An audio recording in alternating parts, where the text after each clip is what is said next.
Now that we have finished our lesson, let's package our content for deployment. So let's show you how. Alright, here the first thing we want to do is come up to our deployment tab and go to settings, and it brings up our deployment settings window. And here is our output path, and this is wherever you saved your project file to, it will create a deployment folder, and we'll get into that a little bit after this. The publisher is unknown, and you can switch this to whoever you want it to be as the publisher or the creator. You put disty in there, and this shows up here where it says disty Replic8 Editor. This name will show up there, so we can put this to light bulb replacement. We can control the window size, but for now the default window size is fine. Exploration mode, you can include or not include the exploration mode, and that's just the mode where you can pull apart pieces and kind of look around in the file. Selectable parts, that contains parts list, and we'll get into that in another video. Our next tab here is lesson select screen. We have our image file and jar file. Our most typical one we use is image file, and for more advanced users that requires a jar file. So let's go in here and load in our lesson select screen. I saved one out, and I just saved that to where my project file is at, and we'll come into Photoshop and view that. So here in Photoshop, I've made a quick splash screen that we're going to use for our light bulb replacement demo. And to get the size that we need for our lesson control box, we can come in here, and on the info tab, you want to make sure you hit the plus and make sure this is pixels. Pixels is checked. Come over here and kind of eyeball it, and we'll kind of round, and we'll say about 35 and 330. Keep the numbers nice and pretty.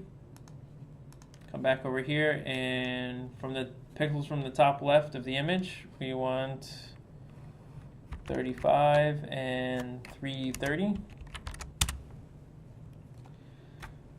And then we'll come back to Photoshop and get the width and the height of the box. You can just hit Control T for transform, and over here we get our box size, which is 426 and 172. So let's go ahead and input that into Replic8. It's 426 and 172. We'll click OK. Now let's go ahead and build and launch. See how it looks. And here we have our splash screen with the nice background, and we have our Tuesday lesson box that we've set out space for. And just make sure you don't save with the green marquee. I was just using that for reference, so when you come back into Photoshop, make sure you save out your file like this with the empty space, but having a space to know where your box is a good idea.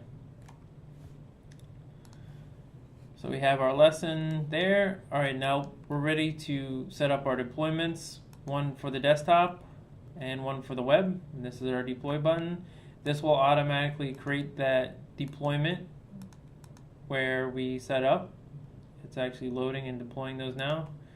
There we go.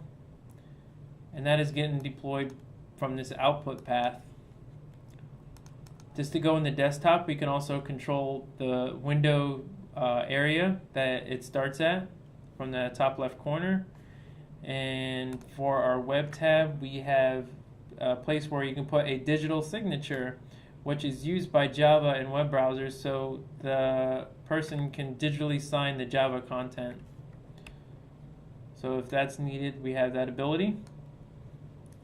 Let's go ahead and take a look at our deployment folder. This is where I saved my project out. Here's our deploy folder. Here's one for desktop. Here's one for web. So let's check out the desktop first, and we'll run this batch file. It loads up, and now we have our file, with our lessons. Now we can come in and view our web deployment, and run our HTML. We'll allow blocked content this time, and we'll run our Java. And now we have our lesson running in a HTML browser. And we have our lessons, and there's no performance hits. So that's how you create and deploy lesson content in the Replic8 Editor. For further questions, please contact support@disty.com. Thanks for watching these videos.